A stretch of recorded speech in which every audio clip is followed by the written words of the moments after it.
never slow up, no I don't take shit. I got no love for the fakeness. If you wanna play tough and wanna hate this, I'll always show up. I don't ever slow up, no I don't take shit. I got no love for the fakeness. If you wanna play tough and wanna hate this, I'll always show up and make a statement. I don't ever slow up. The past is gone. Now is the future. Hello, ladies and gentlemen, and welcome back to another edition of the Weekly Review. My name is Mike Larkin, and joining me, as always, is the dead man of RWT, Paul Morales, and DC, Daniel Crimmins himself. Gentlemen, we have a lot to talk about this week. There was another pay-per-view that was awesomeness, and dare I say, phenomenal. There was a week of Bill Goldberg complaining. Fuck the Bill Goldberg. Always does. There was a week of Hulk Hogan and Eric Bischoff getting a fucking TV deal for Real American Wrestling. Hogan. And there, of course, is wrestling as a whole. But before we get into the goodness, we do have to pay our respects. Ladies and gentlemen, we lost two great people this week. Yesterday, we lost Malcolm Jamal Warner, the man who played Theo Huxtable on The Cosby Show at 54 because of drowning, accidental drowning. God rest his soul. Malcolm was an amazing man, from The Cosby Show, from being a director, from being all over the place within popular culture. He was a saint. But another one hit us very, very hard today.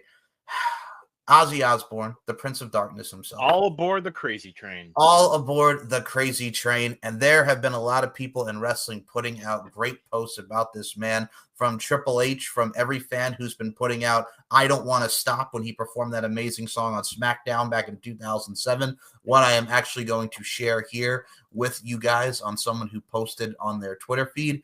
Here is Bronwyn Billington, the daughter of the late, great Dynamite Kid from WrestleMania with Ozzy Osbourne, Captain Lou Albano, and British Bulldog, and the Dynamite Kid with the WWF World Tag Team Championships. Everybody has been going out of their way and promoting their love and support for Ozzy, the Hall of Famer, the legend. Ozzy, we miss you and we love you, buddy. There will never be another one like him. No.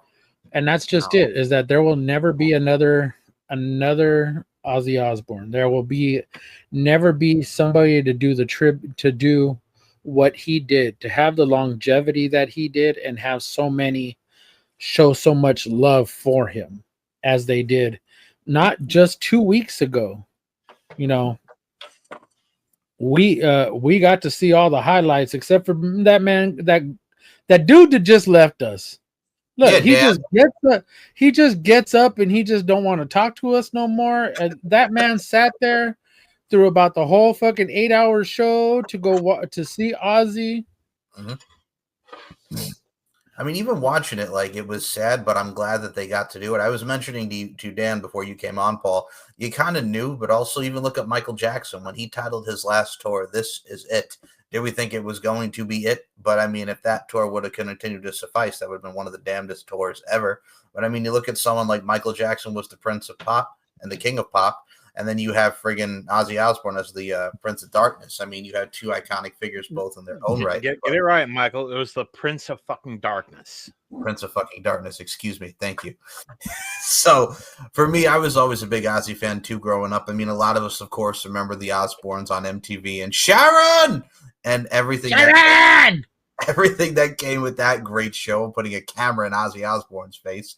I showed this to you guys earlier in the chat. Sharon Osbourne was a real one for sticking up for her husband when Megan Hauserman on Rock of Love Charm School dissed him, and she threw the punch right in her face and actually got sued for that. And a little later, that settled in court.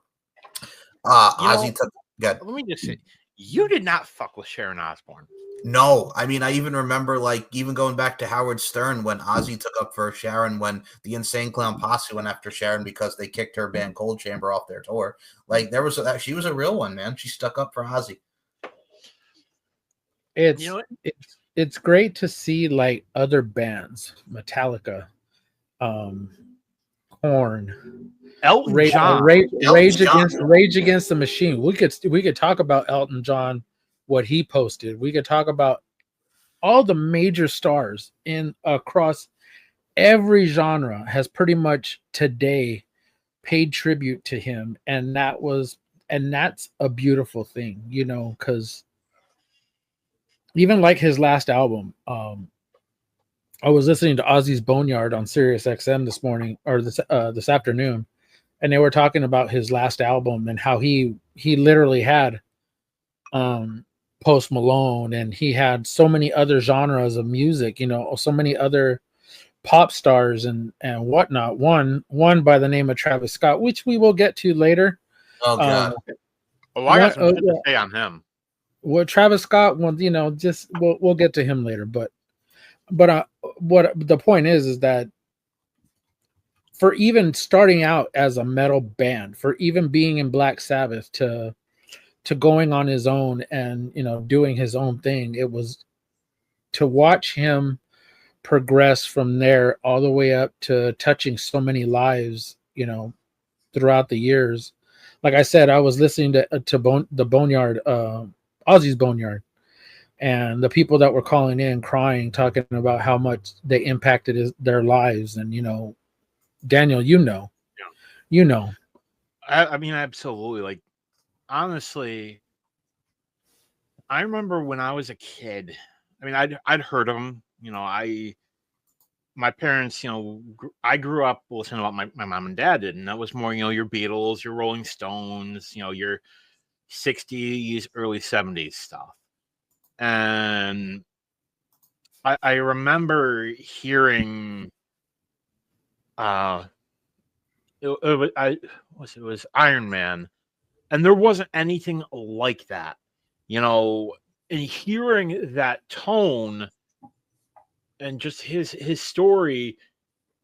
There are certain people that transcend music or whatever they're doing, whether it be sports, whether it be movies, music, wrestling. You know, people like I'm not a fan of them, but think people like Hogan, Ric Flair, The Rock, people that have transcended their field and have become a part of pop culture. People who don't listen to his music know who he is. They know his voice. You know what's funny? Like growing up in the 90s, I mean, like we mentioned the Crazy Trains and everything that he did with Black Sabbath. Like you mentioned pop culture, like Adam Sandler even posted the clip of him with Ozzy and Little Nicky when they were in that funny cameo, which was hilarious. I mean, I even look at it like growing up listening to music like I'm Just a Dreamer, dreaming my life away. And we mentioned I Don't Want to Stop, Not Going Away. The man, just his music, even transcending into the 2000s, he was such a revolutionary figure. Fun fact, yes. That song Dreamer was written as a tribute to John Lennon's Imagine. You know something? Because initially they wanted him to cover Imagine, but he wouldn't do it. Completely honest, I could definitely see the similarities. Now that I've gotten older, even listening to it back, I can definitely see the similarities in that. So Elton John would go on his Instagram, and I wanted to read Elton's because we did mention Elton. He wrote, "So sad to hear the news of Ozzy Osbourne passing away. He was a dear friend and a huge trailblazer who secured his place in the pantheon of rock gods, a true legend. He was also one of the funniest people I've ever met. I will miss him dearly. To Sharon and the family, I send my condolences and love, Elton." Elton John is another one who is a real one, dude. Everybody, if you've not checked it out, have just given him this man his flowers. I think when you think of music, it's an escape from everybody, and it's something for everybody to really gravitate towards, and it's an art form, and that man certainly applied his art form in amazing fashion, my dear friends. Oh, yeah. I mean, he's also the only person to ever be in the Rock and Roll Hall of Fame and the WWE Hall of Fame. Well, the WWE one definitely for, like we mentioned, the WrestleMania 2 appearances and being on wrestling. I got to say, in the celebrity Hall of Famer. Yes, and I mean, I'll be honest with you. I think you guys can agree. During the era of the guest hosts, him and Sharon was probably the funniest ones. One of the funniest ones. Chris Masters. The Chris Masters shared the peck pot with Ozzy on his friggin' Instagram. That was great. But yeah, no, Ozzy, rest in peace. You could see all of us smiling here and just taking it in because we enjoyed Ozzy. We loved Ozzy, and he was just a great man. People say what they will, craziness and whatnot, but that's how it goes, to put in the bluntest of terms. And, you know, it's the amazing thing, that final show generated $190 million for charity. Which is wonderful. They're not seeing the Osbourne family. They're not seeing a penny of this. No, It's going to Parkinson's research Mhm. in children's hospitals in the UK, which shows you the kind of person that John Osborne, and that's him as a man, as John Osborne. That's who he is. He's Ozzy on stage, but he's John Osborne, the man. And honestly, we just had the final farewell, that final show. I say, honestly, do it again, but do it as a tribute to Ozzy. I absolutely can see it. Get everybody. One last Ozfest. Yes, get everybody together and just do it. I'm right there with you, man. And the Ozfests have always been really good. I'll be honest with you. Yeah. And all because in 1995, Ozzy was supposed to do Lollapalooza, and organizers of Lollapalooza were like, yeah, no. Well. So Sharon basically said, fuck you. Fuck you. The modern equivalent to Sharon and Ozzy, in my opinion, would be Jelly Roll and his wife Bunny. Yes. You talk about standing by your man. Like you, ultimately with Ozzy, you see the love in all the interviews, the love he has that he had for Sharon. And Paul, you being a married man, your wife is not only your best friend, your spouse, someone that you love with every fiber of your being. And that's how he felt about her. And there was an interview with Sharon, and this is what, really sticks out to me. She said, when Ozzy at his show says, I love you, he means it. And she said, still to this day, he's still that kid from Birmingham, England, that had that upbringing. She said he truly loves his fans. And at the end of the day, he also showed people that, hey, a small town kid can make it. And that if you have your dreams, fight for them. And that's all any of us can do. And to Ozzy, we would just say, thank you for the music, for the memories, Godspeed, and let's just say the man upstairs, is getting a hell of a show tonight. Absolutely. That was beautifully and eloquent. And the bats better look out. Yes. Rest in peace to the late, great Ozzy Osbourne, and rest in peace to Malcolm Jamal Warner. I'm telling you guys, I'm going to say this right now. I'm tired of these deaths coming. That was 2 in a row that hit a lot of us very hard this week. And they say bad things happen in threes. So, yeah. But remember, just to give keep us a break, please. Can we not get one for like a little bit? Like, look, do it. Take somebody we hate. Look, I don't care. Take somebody we hate. I can think of a few people. We're gonna think of quite a few people. We're gonna get to one of them that we hate, that we could make the trade, so to speak. But let's touch upon this in a minute here, because we're going to be talking about Travis Scott, which I'm actually going to play Drew McIntyre on Logan Paul, which was hilarious. But before we get there, thankfully, we do not have the Uncle Dave hour for this show. No Uncle Dave. No but we do have one. When he does that, he kind of sounds like Homer Simpson eating a cheeseburger. Yes, insert GIF of Homer Simpson eating a cheeseburger. Okay, so let's go to Brian, because Brian Alvarez had this to say that caused a lot of people to get upset. And Brian, this is the only time that you're going to be talked about here. So Brian Alvarez and Vinny on the Figure 4 Wrestling Radio there, him and his good old partner Vinny on the Brian and Vinny show, they were reviewing NXT, and this is what Brian Alvarez and Vinny had to say about Blake Monroe and how the character that Mariah May is now playing is not working. And here's Brian and Vinny. Blake Monroe, she's much better as a heel than a babyface. But this whole gimmick they have where she's got this video with the 60s music or whatever the hell they're doing, I know what it's built on, but I forget. It's just silly. It's very silly. And when she was in AEW, like they at least pushed her as like a serious top heel. Like whatever you thought about her, they treated her seriously. And here it's just like it's silly. The gimmick is silly. She's a spoof of a wrestler at this point. It's like Tiffany when she was Daddy's girl, and she went shopping and used her daddy's money, and it's like it's a very one-dimensional. It's just I don't know, man. It's not working for me. That is what Brian had to say, and Vinny, as well as about the Blake Monroe character. I mean, we saw Blake Monroe and Ren Sinclair tonight. I mean, I look at it like this. They're starting her out in a big feud with Jordan Grace.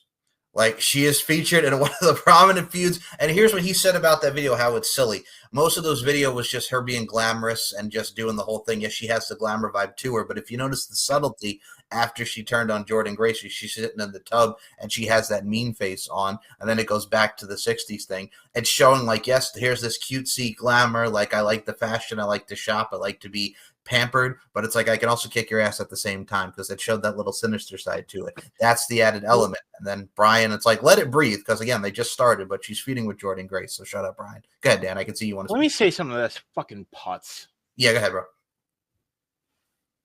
She literally turned heel 2 weeks ago now. Thereabouts. Yeah, about there. Give us some time to breathe, you fucking chucklehead. That's what I'm saying. She's only had one match. And now 2 tonight, but still. Like what are you supposed to do? Like, turn heel, not say, no, this isn't right. I don't like this. This is stupid. I don't like this. This is stupid. Mm-hmm. Yeah, but it made sense. It's fine. It's fine. And these same nerds were the ones that were chanting, oh, she needs to be a heel. She's better as a heel. She's a heel. They give us Mariah May as a heel. And now we don't like it. Oh, because we have the 60s. Why do we have to have the Fickle. vignette? It's why do we see that's Brian now. Brian has a little bit of nasaliness to him. Brian's like, well, why are they gonna have the video packages and the 60 music? Because like she's a glamour pampered model. It fits, it's perfect with the glamour type of like nanny vibes, Sabrina Carpenter. Like it works, but added a little sinister edge to it. It works perfectly. You have elements and layers to it, Brian. You fucker. If AEW were to do the same. Oh, this would be the greatest thing in the world. I keep getting called back to that Brian Danielson promo. Fickle. SmackDown a number of years back. Fickle. Paul, you want to comment on the douche canoe? True. Yeah. Here's my take is that he's not completely wrong, but he's totally fucking. He's not completely right, but he is totally fucking wrong. Yes. I get what he's talking about and I get where he's coming from, but at the same time, when Toni Storm got into AEW, she was still the same character that she was when she left WWE. Yes. The exact same character. She was the exact same character. She was the friggin' Toni Storm like we saw in NXT UK. Exactly. So you're going to bitch and complain about a little twist to her character that she was previously doing, right? Just not as angry or violent as she was in AEW. They just kind of twisted it a little bit. They used it, but just kind of took a little tweaking to it. It's WWE-esque. It's a WWE character, different name, still the same type of character. So all you're doing is just tweaking some things. Could we eventually get to that same Mariah May that she was, in AEW? Yeah, of course we can get there. But why are we rushing this process? She's been there all but a month and had 2 matches. And had 2 matches and been in one interaction. It would be different if she were just in the background, not doing very much of anything, not really being shown on TV. That would be different. But right now, she is literally a focal point for this roster in front of the camera every week that she's been there. Stop bitching and complaining, Brian. You just as bad as your damn idiot friend. The problem here that I see too is first and foremost, they added the layers tonight with Jordan Grace going absolutely apeshit on her after the match. And Jordan Grace versus Blake Monroe at NXT Heatwave is going to be literally on fire. And also, I'm sure the EW fans will have a field day with that because Heat Wave and Forbidden Door on the same day, even though Heat Wave starts at 6:30 Eastern, and friggin' Forbidden Door will probably be on around midday, like probably noon because they're in the UK. So it's one of those things where they have a lot really to build up to as they go into their August show at the end of the month. And it's something that a lot of people want to see. She's getting a highlighted match. She's going against Jordan Grace, who's one of the top baby faces in NXT right now that they're building one of their division around. And it works. Like, you have the complete opposites, but the match is going to be fucking fire. And we all know that. And we know that the story is going to continue to progress. So just let things breathe. Give it time. And some things that we don't have time for, and dare I say, as the old saying goes, ain't nobody got time for that. Ain't nobody got time for that. We got no time. Well, Drew McIntyre doesn't, for Travis Scott. So Drew McIntyre, and I'm going to Travis Scott. Travis Scott was and Drew McIntyre. So Drew McIntyre was on Impulsive, and he discussed Travis Scott being a piece of shit for ruining the WrestleMania 41 main event. That's a 6-minute run-in, and the WrestleMania screwed up our damn main event. Travis Scott is a piece of shit. So here's the 15-second clip of Drew McIntyre on Impulsive. Come in the business and get the green room and fly on the jet and just 6-minute run-in at WrestleMania and screw up our damn main event. Travis Scott, which happened, by the way, piece of shit. Yeah, so like, I'm a little bit sick of the outsiders. Mike is the answer, and so like, no disrespect to. So here's the thing: everybody be like, "But how could Logan Paul say that he's sick of the outside?" First of all, Logan Paul, even though he's a shithead, put in the fucking work.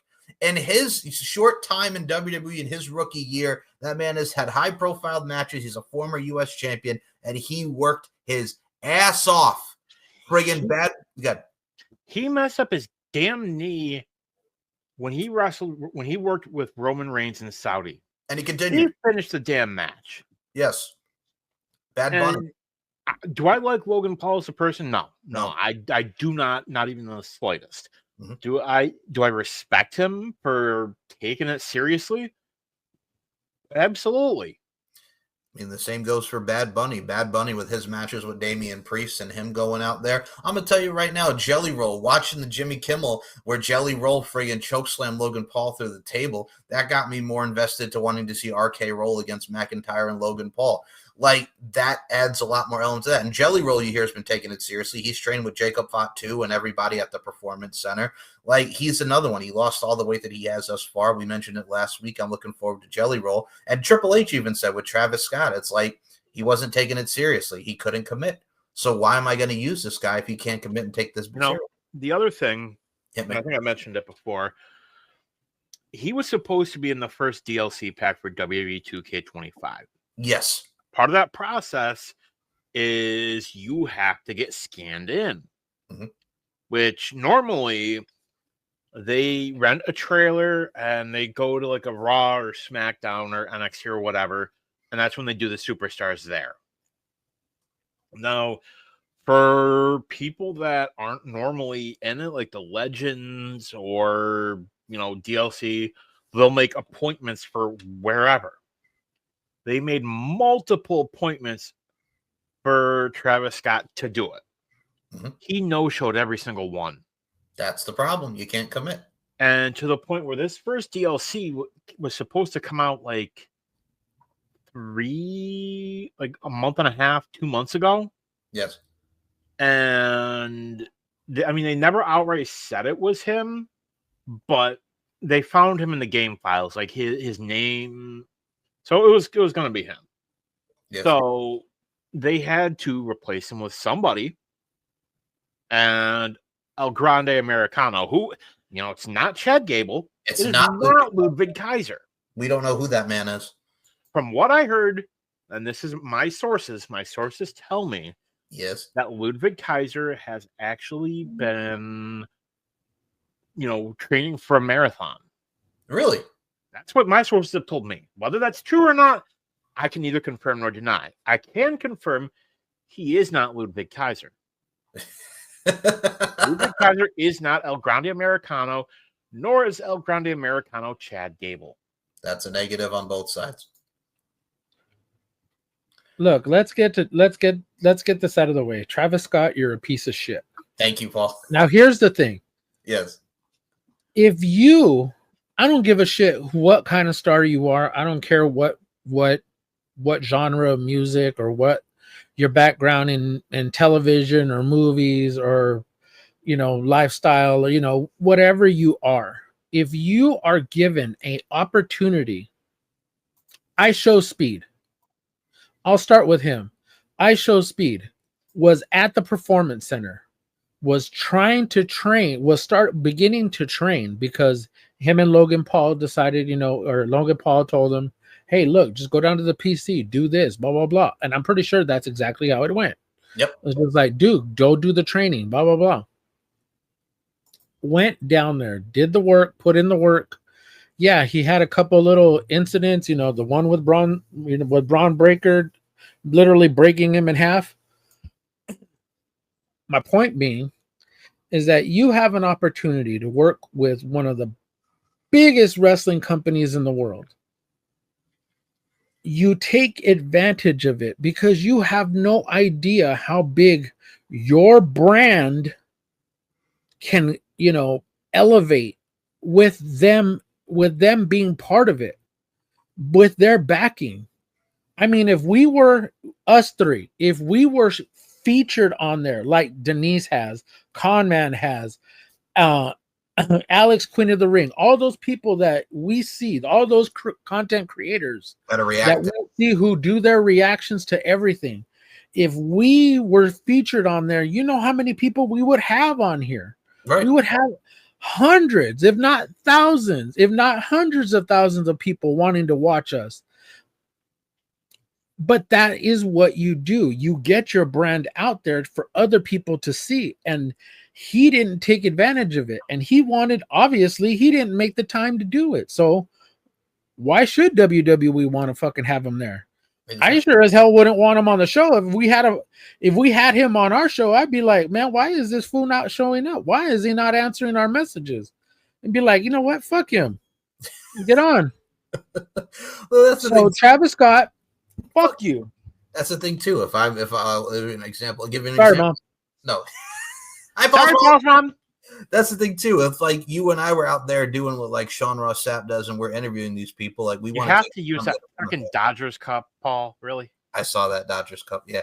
So that's the thing too. If you're putting your brand out there, if they're giving you the opportunity, you don't want to roll with it, then well, fuck this guy. That's the main thing. It's just I didn't like Travis Scott doing the friggin' entrance at WrestleMania. I didn't like him involved in the first place, and the fact that he's not around anymore makes me happy. So one last time. Why did it take? No, I can probably speak for everybody who watched WrestleMania, that main event of WrestleMania 41. Yep. Why did it take him almost 7 minutes to get down to the damn ring? Because he just sat there, tiring, hey, what's up? Hey, what's up? What's up? Holding the championship, just listening to his song, bouncing his head, and why? For what? Because he's taken in the moment. This is the biggest critique that I have for Jey Uso. Why do you have to come out, kind of clap your hands to everybody? If you're gonna save somebody, run your ass to the damn ring. Stop standing there like as if hey, look, I gotta strut my stuff to get all the way down to the ring. Get your ass to the damn ring, and quicker, man. All these people, and I don't mean to use Jey Uso as an example, but no, I got one. Jeff Hardy says what? No. First of all, that's not even it. Not even Jeff, not even Penta. I'd like to personally apologize. I got something even worse. Friggin' Cope has got Spike in his hand, and he's friggin' taking forever to go save Christian. That's the newest one for me. Friggin' Cope with Spike in his hand to go face Christian. Hey, I can't cope with that. But that's the thing, though, is like a lot of these guys are supposed to do run-ins, and they do like playing to the crowd. Penta, oh my God, we will not even start with that one. And he's over here trying to do his. Never mind. You already know. Yeah, we all already know. King of the Ring, King and Queen of the Ring. That was that main event in Saudi Arabia was just horrible. Go continue on, man. That's gonna piss me off now. I'm gonna start thinking about stuff. Well, then I'm about to fly to South Carolina to go punch fucking Mike in the chest. Sorry, but now. We'll get to somebody we want to punch in the chest. Before we get Bill Goldberg. Before we get to the Hulkster, we're gonna get to Bill Goldberg, as Daniel just did. Bill, You know what? We're going to play the clips first before I even say anything. So we got 3 clips. Shut the fuck up, Bill. And we got Dave LaGreca. We got Dave LaGreca's reaction and Peter Rosenberg. But we'll play them after we give our thoughts on Bill. So Bill was on Ariel Helwani, and he can't fucking help himself. So we're going to play this one first because this one made me laugh and it made Paul laugh. Goldberg apologizes to Gunther for laughing when taking a chop in their WWE Saturday Night's main event match. I thought it was going to hurt more, that's all. I really apologize. I didn't mean to downplay his move. It just caught me off guard, and I completely broke character. And here's Bill. Gunther, you mentioned him for a moment there. I just want to ask, as a dance partner, as a guy who is one of the faces of the company now, what do you think of him, working with him for the first time? I just really apologize. Number one, I clipped him once with the right hand. And number two, I laughed when he chopped me, but I didn't know what to expect because, you feel these chops throughout your career a little bit and they're loud, man. It looks like they hurt. You look at the skin and it leaves some good marks and it's devastating. Look, it's a great work punch, right? But I thought it was going to hurt more. That's all. And it just startled me. And I didn't mean to do that. And I really apologize because I didn't mean to. It's not a rib. I'm not trying to, downplay his move, but it caught me off guard. And I completely broke character. It's a great photo, though. That one that we just showed. Yeah. I mean, look at that. I mean, I know. It's just, I can't believe that I did that. I feel so bad, man, because I love that kid. And to be able to have my last match with him, it was freaking awesome. The kid's extremely talented. And, man, what I'd love to have a chop fest with him and, have 10 more of those matches because each one you do with him is better. It's like having a match with Josh Barnett, probably. You don't have to worry about, where the punch is coming from, whether it's going to be a punch or a knee or an elbow or whatever it is. It's just a barrage. And that's how Steiner used to be. And, it was an honor to work with the kid. And I really am appreciative of him helping me out and making this old man look, like he could do some stuff. All right, so that's one. Now we'll go to the second one of Bill here because there's 3 that made the rounds this week. So let's go into this next one as it is Goldberg talking about being cut off during his speech after his final match at Saturday Night's main event. Everything throughout the years has built up to something like the ultimate rib. I guess this was the ultimate rib. I'm not saying it was done on purpose by any stretch of the imagination. I'm saying that it wasn't prepared for on purpose. That's all. And then we'll get to one final clip after this one, and then we'll go on about Bill Goldberg. So here's Bill Goldberg talking more about Saturday Night's main event. Everything throughout the years have built up to something like, the ultimate rib. I guess that was the ultimate rib. You think that was intentional? You think that was done on purpose?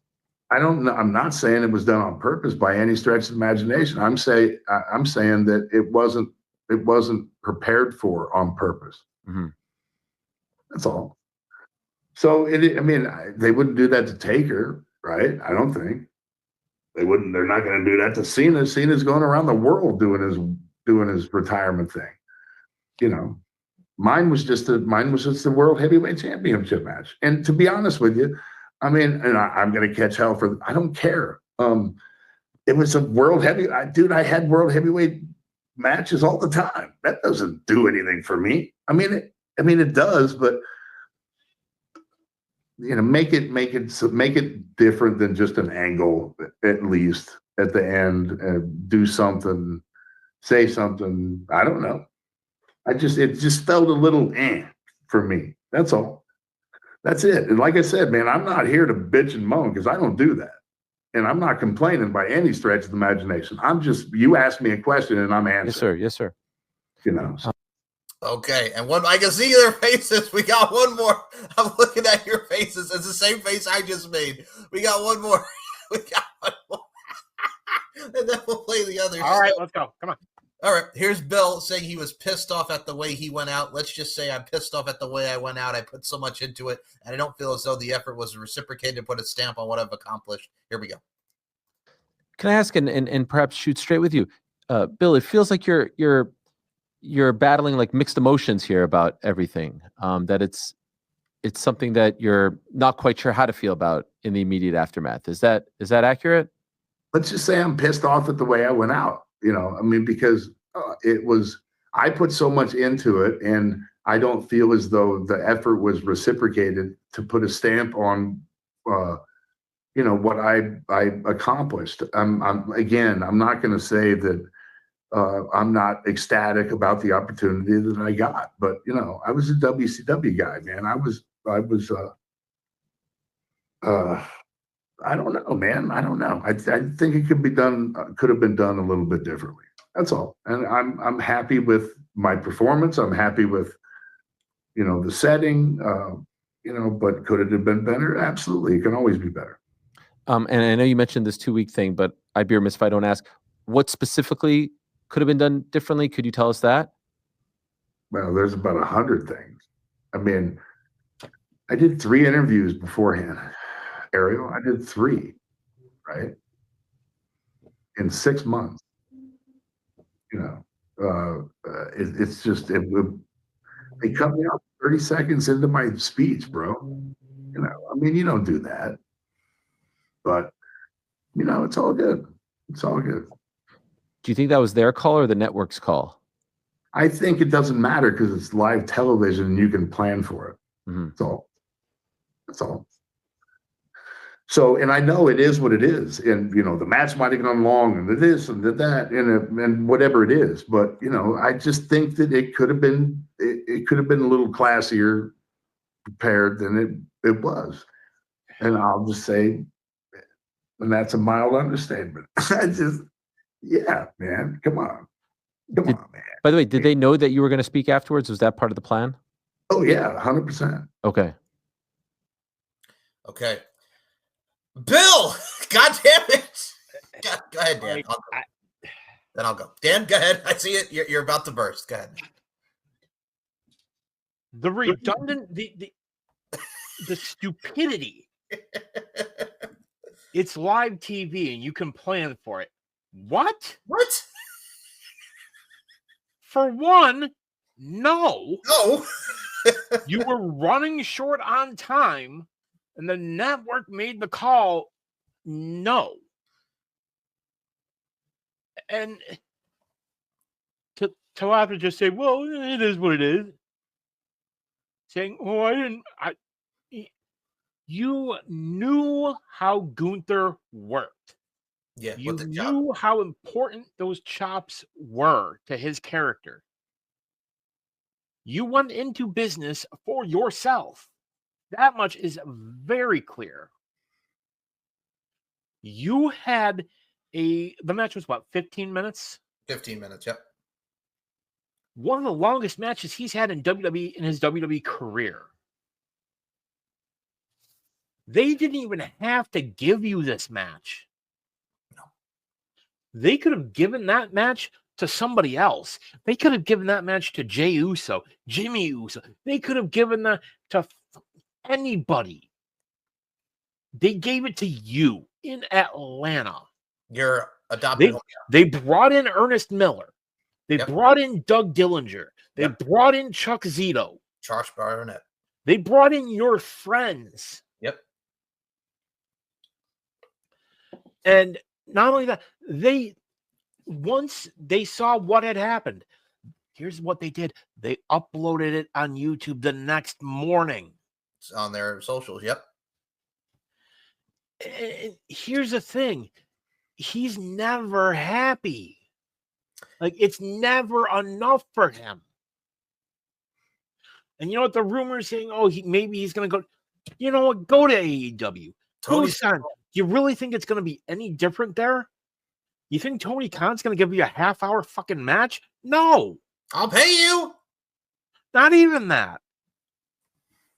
He had a halfway decent match because he was in there with one of the absolute greatest of all time. And you could see Gunther calling the spots. Exactly.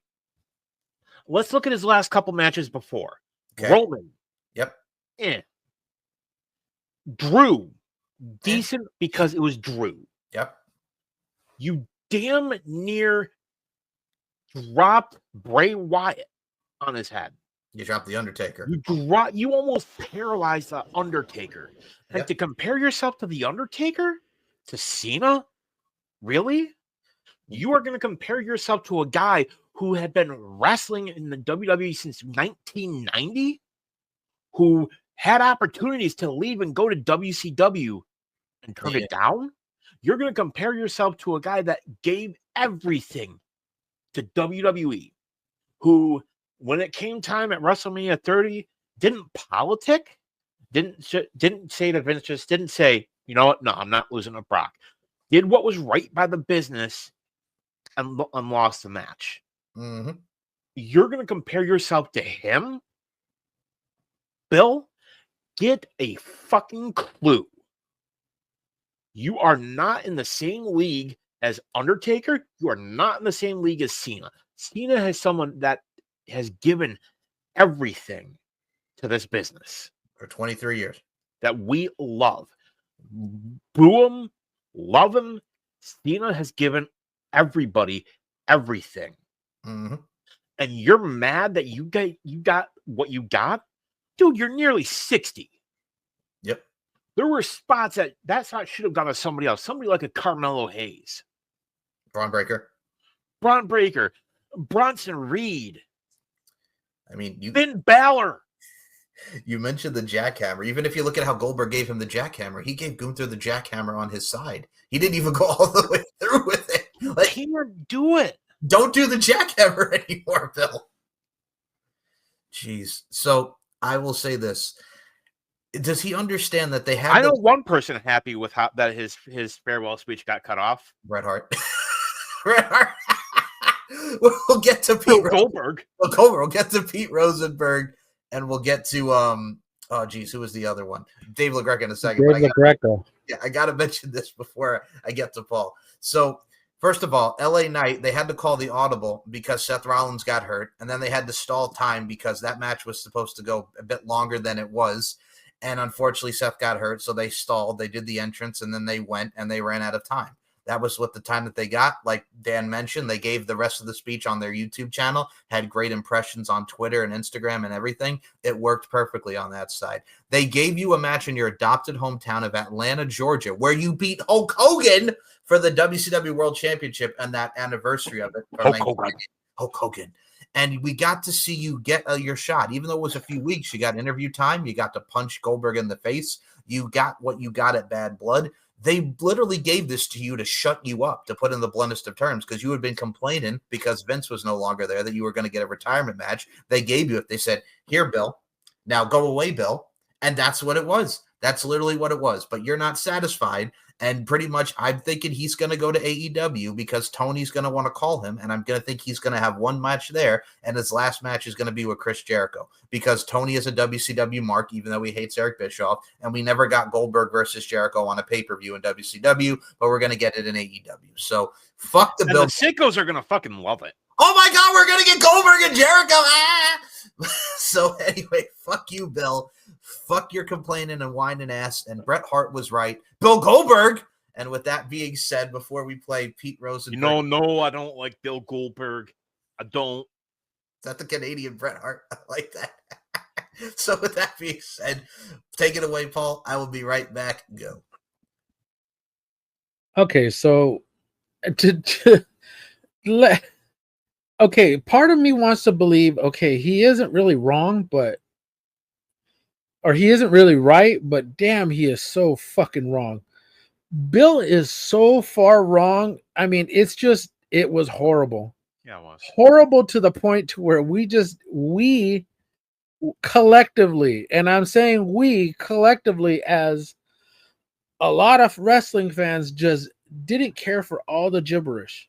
It was a lot of complaining, but not complaining, then complaining about not complaining. But I want to complain, but I don't really want to complain. Exactly. But yeah, I'm gonna complain because I need to complain.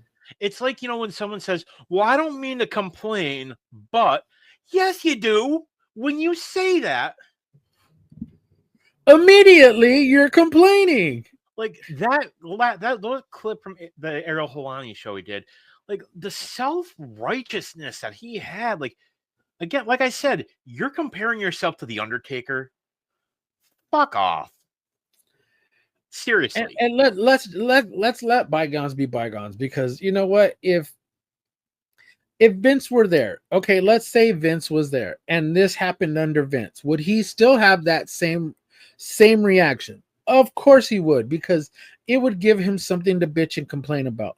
Now, we can go back and say, well, if Rollins had not gotten hurt, and I use that in quotes because, well, maybe he did, maybe he didn't. We don't know. Maybe he did, maybe he didn't. You get a half hour, 25-minute match with Gunther, who is literally the one that's calling this match. The whole way through. The whole damn thing. Telling you, hey, I'm going to do this. Hey, I'm going to do that. You know, this is what you're going to do. This is what I'm going to do. The whole fucking match. And you are going to bitch and complain about sitting 25 minutes in front of your family. Yes, you worked your ass off for this. Could they have promoted it longer? Of course they have. All that incident with Gunther started back in January.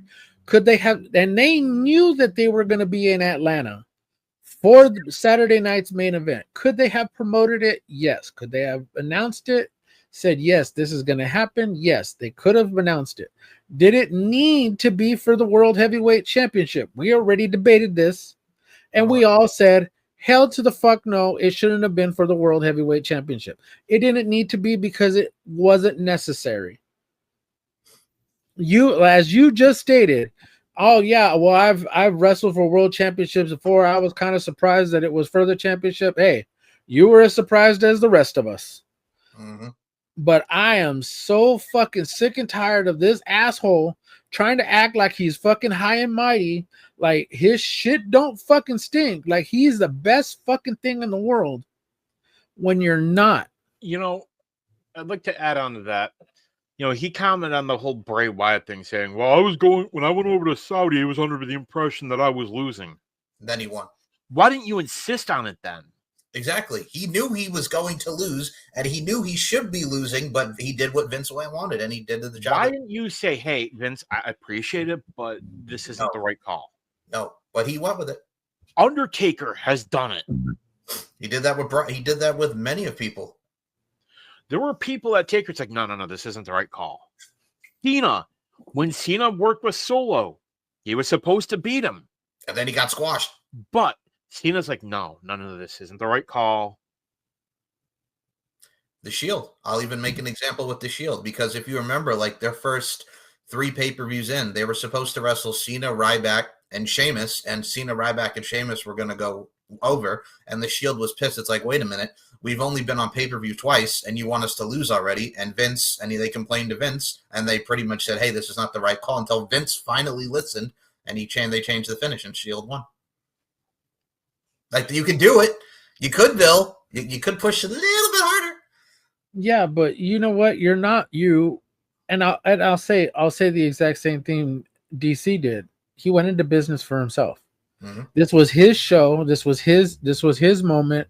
He wanted to continue. He wanted to take control of everything. I don't know if he was mad that Gunther took control of the entire match, but could it have ended earlier? Yes. Of course it had. Could they have not done a couple of spots? Of course they could have. Now, had this not been for the title, had Triple H or whoever the hell was in charge decided, you know, let's not make it a title match. Let's just have a match between the two. Let them settle it in the ring, yada, yada, yada. It wouldn't have mattered if Gunther had lost. Nope. It wouldn't have mattered had Gunther had taken the L. But it was a world title match. So he could have taken the L, and he could have just, as we refer to it, being mollywopped. And you know what? We've seen a lot of other people use that term too. You know what? We're going to have to start suing people. We're going to have to start, we're going to have to send out those. We're going to have to we're going to have to trademark that, because you know what I'm saying? Because other people be using it, you know what I'm saying? Mm-hmm. Case in point, TNA, they were using it. I heard you, Tom. I heard you, Tom. We heard you. Anyways, but point being is that, dude, he just bitched and complained to bitch and complain. That was all it is. And if he gets into AEW and this ends up happening, yeah, I don't want to see I don't want to see it. 53-year-old Chris Jericho against 58 Goldberg. I'm good. I'm good. You know, I don't want to, and you know what? I don't even want to see MJF against him. So we're gonna play MJF. Let me just say, one last thing about this. Like, sure. There's the last thing. You're supposed to give back in your last match. Cena is, how many people has Cena put over? Since coming back, a lot. Since his last full-time run, he put over Austin Theory, he put over Solo. Mm-hmm. Like, Cena has made people look good. I mean, doesn't have to. Yeah, he put over Cody in the tag. He put over a lot of people. Like, come on now. Yeah. Other people have. Undertaker's done it. Yeah. And there are so many people out there that have no problem putting people over. Roman. Yep. I'll give Roman's you done it. He put over Eric Rowan live on pay-per-view. He put over Eric Rowan live on pay-per-view. And it's just, you have people that have been in the business for a long time and will put people over, but yet you're bitching about, what? Bill is probably upset that his last match wasn't at WrestleMania. That was it. I think he wanted it on a PLE, but they gave him Atlanta. But it's like, it's your hometown, you dumbass. Just be happy. Just be happy.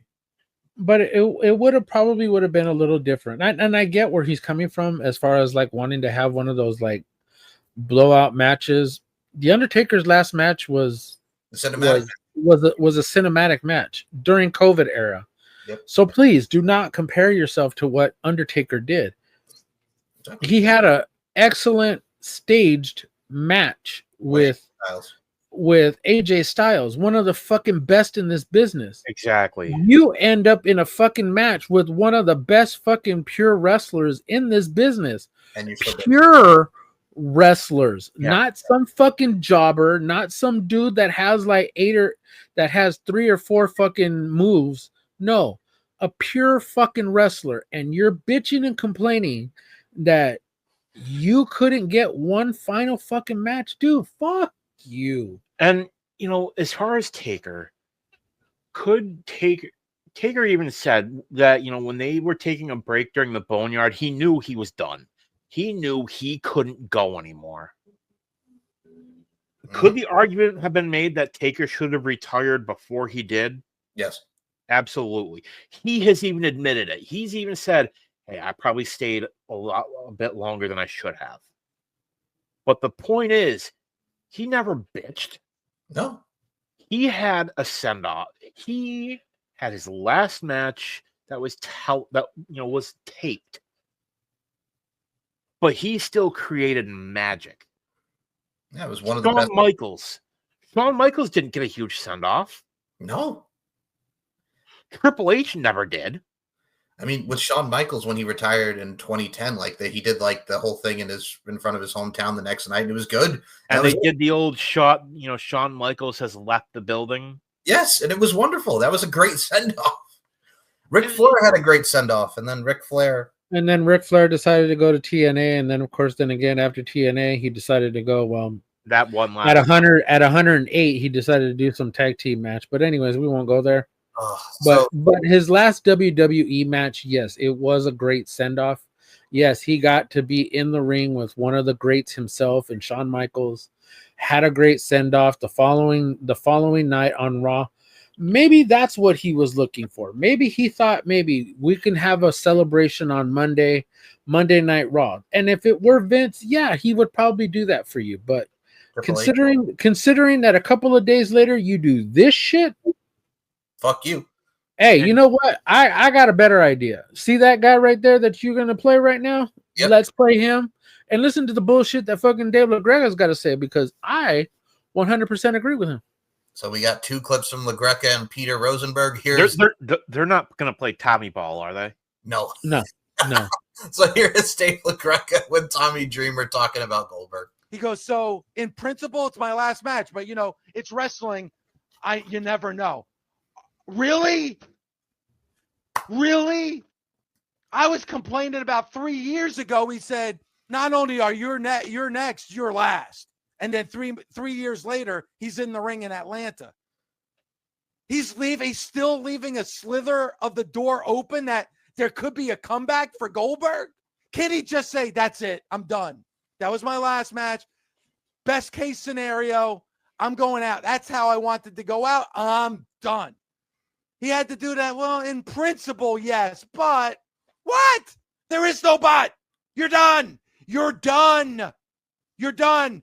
D-O-N-E, done. Done. No more Goldberg. I don't want to see him. I don't want to hear from him. I don't want any more tributes. I don't want any more ceremonies. If I'm Triple H, after hearing that interview, I'm like, fuck this guy. If I guarantee at some point yesterday, Triple H said to someone or to himself, fuck this guy. We just did all that for him, and he's complaining to Ariel Helwani. So I told you. I messaged you that morning. I messaged you right after he had that meltdown. And I said the exact same shit. I said, dude, and that's longer. There is more to that, but man, that was pretty much to the point.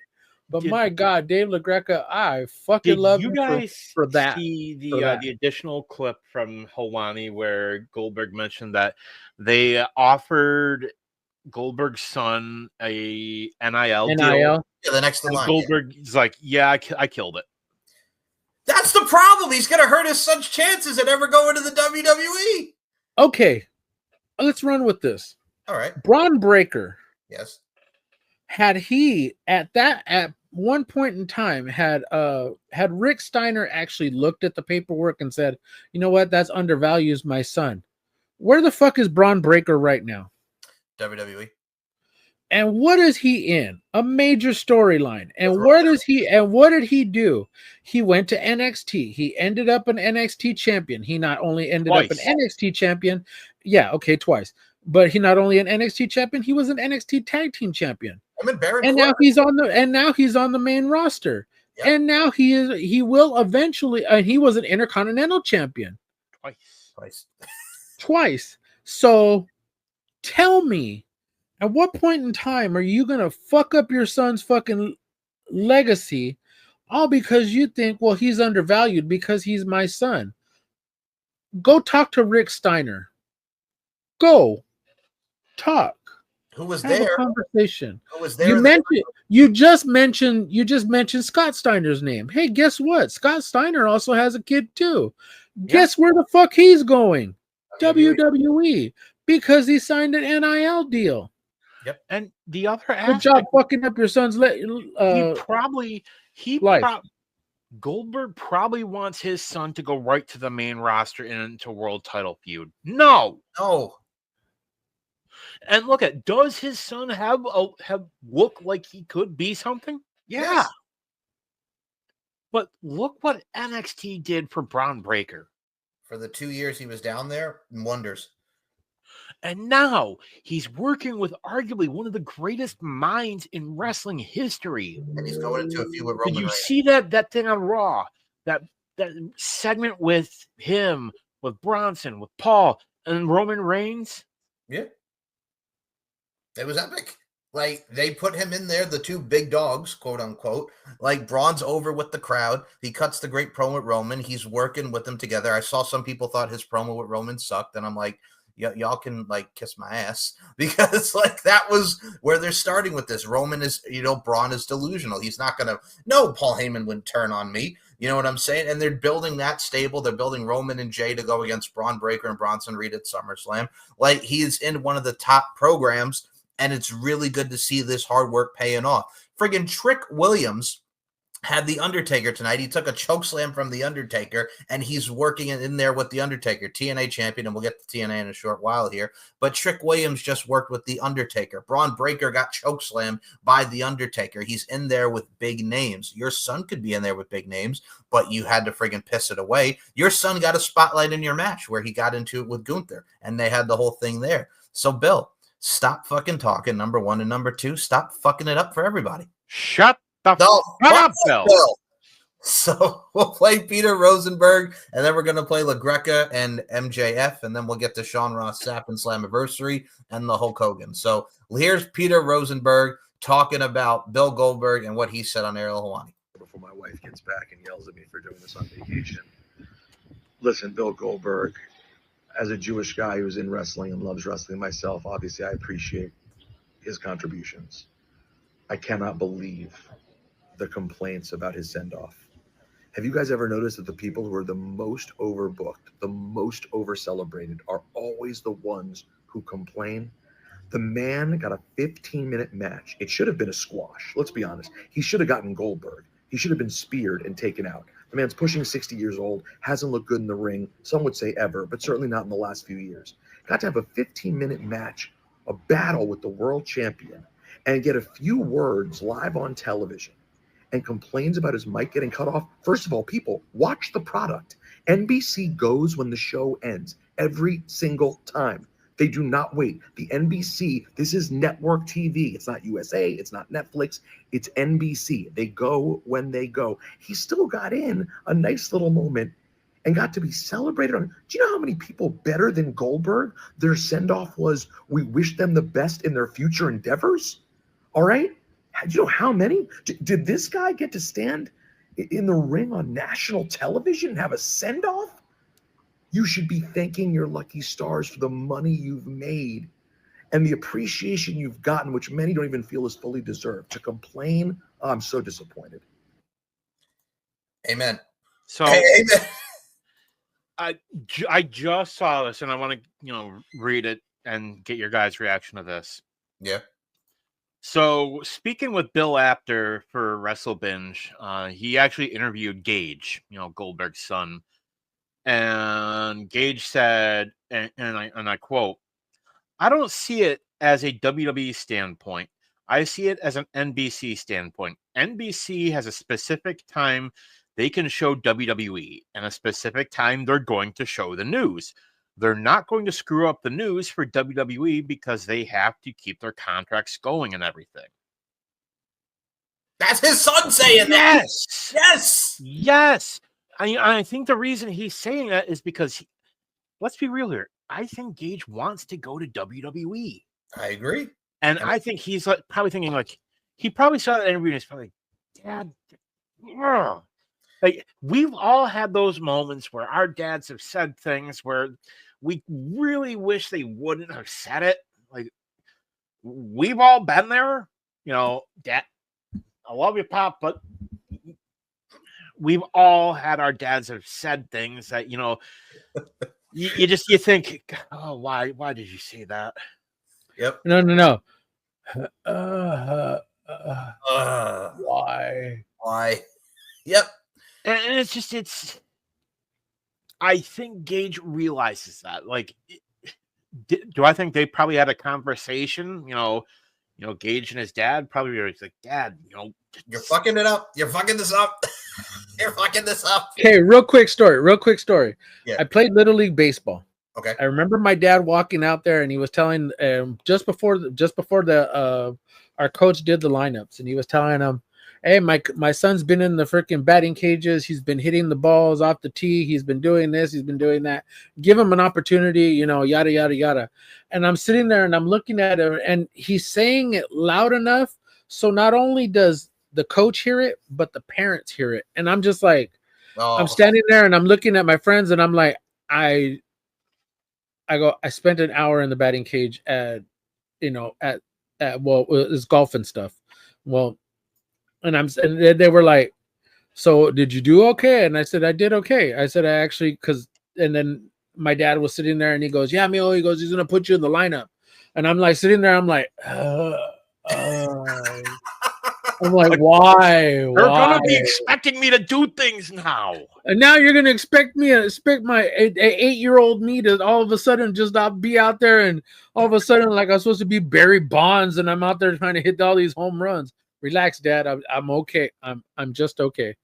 Hi, Paul's dad. Hi, Paul's dad. Bring McGuire and Sosa over here, and has embodied the spirit of Morales over here, and Barry Bonds. I know, right?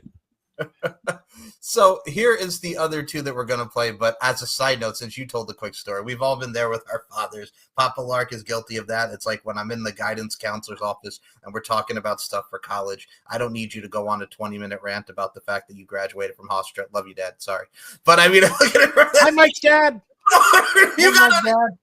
Hi, Papa Larkin. I'm a junior in high school, and then like my parents are all sitting there, and we get to talk about colleges because it's your junior year in high school, and you got to go over senior year, and you're looking at colleges.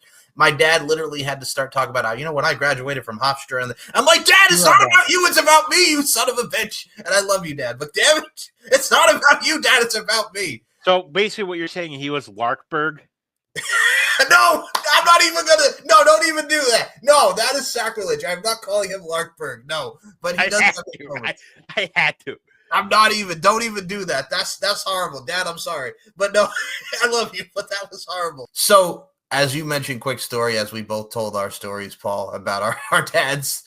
Let's go into one other thing that I had to mention because people have got to stop this, and it's about two ladies that we like. One of them is the great Deonna Purrazzo. So Deonna Purrazzo was in GCW. I believe she took on Jonathan Gresham, and they posted an entrance of her video here. So here's the entrance was here, and under this comment is the most important part. Not just even that, because we're going to get to the photo. This idiot wrote, "See what happened, Tony, when you let your wrestler sit at home instead of work. They let themselves go." And here's a photo of Deonna Purrazzo responding back to that, "Totally let myself go." Brother, fuck off. That woman is gorgeous. That woman is voluptuous. That is a beautiful woman. Like, literally, we said it many a times. Stop the fucking Deonna Purrazzo hate. And the middle finger's up from my end as well. Stop it. Like, what the fuck is wrong with you people?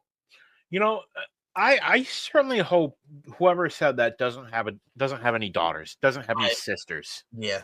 He can barely even get laid. What the hell are you talking about? Who was that? Who was the women's wrestler in Japan, the one that got bullied and ended up? Oh, Hana Kimura. And people wonder why shit like this happens. Yeah. Deanna's even mentioned in interviews that she was like, it got to be so bad where it's like I was kind of worried about what I was going to wear when I got out there because everybody was body shaming me in that one photo that we mentioned years ago. It's like that happens. Like you get friggin' like uncomfortable or you like start self-doubting yourself. And it's like, y'all got to leave this poor woman alone. She looks great. She's doing her thing in AEW. Like, no, she looks fucking fine. phenomenal. I know. She looks great. She's fine as wine. Like, I don't understand. It's like the people that hated on Rhea. Like when that one guy was like a friggin' anti-woke wrestling who can go fuck himself was pretty much like, oh, this is why wrestling's gross. And I don't know why people like Rhea Ripley like this because she was twerking. I'm like, first of all, it's a house show, motherfucker. And number two, you can have fun in professional wrestling. Stop hating on mommy, you fucker. Go control your narrative elsewhere, asshole. That's the problem. That is such a problem. The Rhea hate needs to stop. The Deonna hate needs to stop. And I'm going to say this right now. People say what they will about Elena Black, the former Cora Jade, but this also has come into light. So we're going to touch upon this because people who ever comment on this and say bad shit, y'all can go fuck yourself. So Elena Black wrote a post saying, I originally had a 10-minute long video explaining where my head's at. Maybe eventually I'll post it, but seems unnecessary for now. I'll keep it short, but I'm going to be taking a break from wrestling for the foreseeable future. It's no longer good for my mental health, and I'll never know if that love for it I once had will return if I don't step away. I'm going to take the rest of the year to take care of me and go from there. I apologize to the fans and promoters who are looking forward to or book my upcoming appearances. I hope you can understand. To my supporters, thank you. Bree/Elena, let go or be dragged. Look, good. If you need to take the time, take the time. We've all three of us, and I'm pretty sure anybody who watches us, I'm pretty sure everybody has dealt with something in mental health. Yep. We've all dealt with our own fucking demons and the things that bother us and the things that we deal with on the everyday. You guys know mine. You guys know mine personally. So, and You know, we talk to each other, we lend an ear, we bend each other. You know, we are a core group where we can tell each other anything. You know, and that's the good part. That's the blessing that I have with you guys, because we are can not say a nexus. yeah, and we're not a nexus, but we can talk things. We can, you know, hey, look, this is bothering me, I'm not in a good space, blah blah blah, but we know that we can lean on each other if we need, if we need to, and we know we're there for each other. Absolutely. That's the difference. And the fact is that Cora, Elena, your real name, just take the break, reset. Not everybody that says shit to you, not everybody that says shit about you is against you. You have far too many fans who love you and appreciate everything that you do. They know your fight, and I'm sure that a lot of them are dealing with a lot of the same things that you're dealing with. Yeah. And you opening up, you telling people, you know, the things that you're going through, it'll help somebody else. And it makes people love you just that much more. And we, as a group, the three of us, love the hell out of you. Get better. You know what? Find yourself. You know, it's to echo off what Paul said. You know, one of the hardest things that you can do is to walk away. You know, when it would have been just as easy for her to just, you know, power through it and, you know, just say, you know what, I'm good. I'm fine. You know, I can do this. It takes a lot to look inward and just say, I'm not okay. You know, I've been out open with both of you about my struggles, you know, and I hope she gets the care that she needs, whatever it may be. And, you know, if she ultimately decides, you know, to come back to wrestling, great. But if she ultimately decides, hey, I'm done, you know, we don't know what's going on in her mind. You know, we don't know what she's dealing with. She went through some stuff with WWE, NXT, you know. And you know what? And personally, I think whoever the fuck that was needs to fucking go, because that's just wrong. You know what? You don't have people come in there and then treat them like that. And I get it. She was undersized, but you know, you help them build up those bodies, but don't body shame them. Don't make them feel like they're fucking worthless. You know, and the thing with it is, like I said, she went through some stuff with WWE, and it's so sad. Like, and she was dealing with that. Then to lose your job, and it's a lot. And I think honestly, it snowballed, and she needs a rest. Well, that was why I went after the people, and I say this because again, people are just so much idiots. It's like, oh well, she just started an OnlyFans, so she's probably going to focus on the OnlyFans. She's not even going. First of all, fuck the fact that she had OnlyFans. Who cares? Number one, but number two, your mental health comes first before OnlyFans, wrestling, or anything. Getting yourself in the right mental capacity is the most important thing. Mental health, physical health, your health is the most important thing. So fuck off. And even if that's the case, so what? Exactly. If she wants to do an OnlyFans, fine. Let her do the OnlyFans. Yeah, you know? and if Michael wants to fucking roll around with midgets, that's his prerogative. You know what? I will Bobby Brown up in this bitch. It is my prerogative. God damn it. And here, the thing ultimately, guys, what it all boils down to here is it's her life. She's the one that has to wake up every day and go through her days. Don't judge her. Don't judge anybody, and I think it's part of the reason why this world is in the shape that it's in. Instead of trying to tear someone down, talk to someone, be like, hey, you good? You okay? What's going on? And if you don't agree with choices that someone has made or is making, don't engage with it. You know, I don't like everything on TV. If I don't like, if I don't like something, do I continue to watch it? No. Well, that's the thing too. I think, and I mean, I'll even add to this before we move on to the next topic, is like when we even do these shows, and I'll equate it to us, we can make jokes about Cora Jade or her in-ring work, and we talk about everybody's presentation, but we're not mean. We don't hate these people. We want to see all these people well. It's just, that's the thing. We have too many people that just want to be mean dickheads in this world. That, on to Dan's point, and it's fucking sad. Because people just want to be dickheads. And that's unfortunately the way it is. But bottom line it, man, Elena Black, Cora Jade, take care of yourself, and we send you nothing but love and positivity and well wishes, because that's what you need. Because man, I'll tell you, that girl, she's been through a lot. She really has. The injuries, but you know what? And I will say this, there is something special about her. Yeah, she has the talent. There is something about her that just, I don't know what it is. She's got something.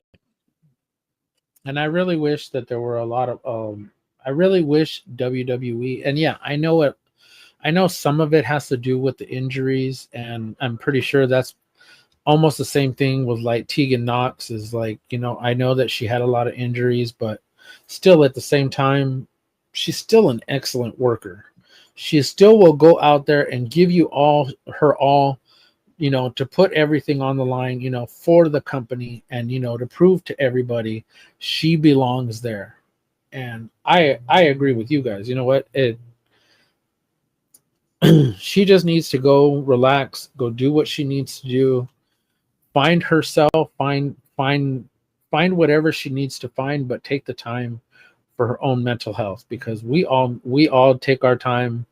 Yeah, we have each other, and I'm pretty sure she has a core group of people that she loves to bounce stuff off of. So, get well soon, girl. Come back stronger.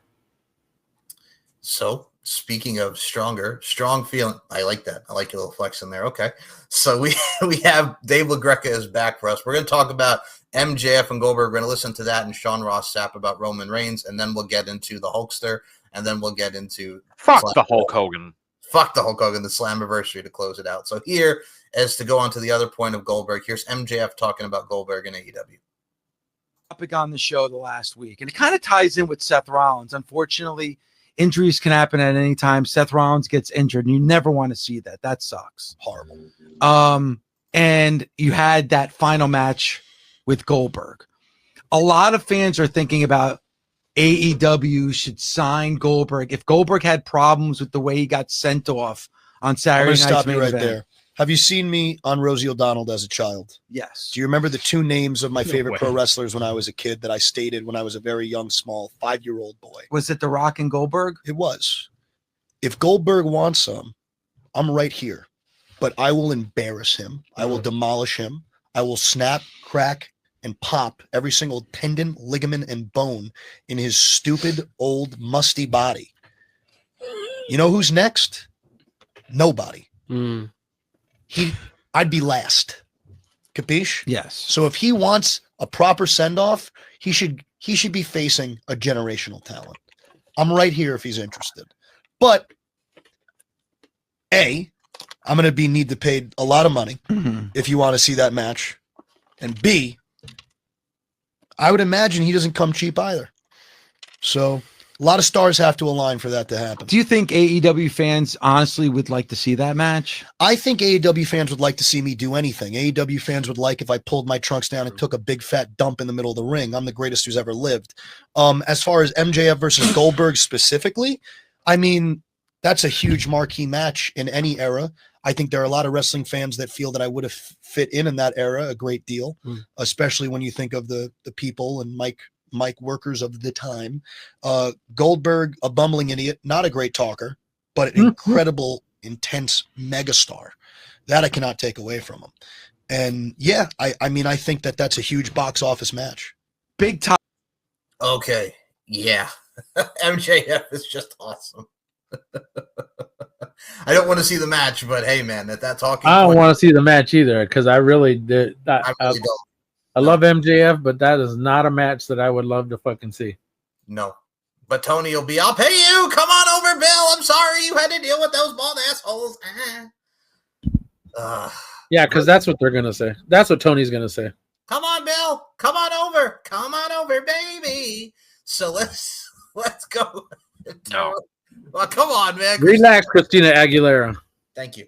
So with that being said, here's something that, Paul, you made me laugh at that you posted in our chat, and then we'll get to the Hulkster and Slammiversary. Here, we mentioned Roman Reigns, and we're going to get Roman and Jay against Braun Breaker and Bronson Reed at SummerSlam. We talked about the Ed segment of just everything that went into that great promo. Here is Sean Ross Sapp absolutely going buck wild about Roman Reigns, and here's Sean Ross Sapp for further clarification. All right, Roman Reigns is still a heel. Roman Reigns is still a heel.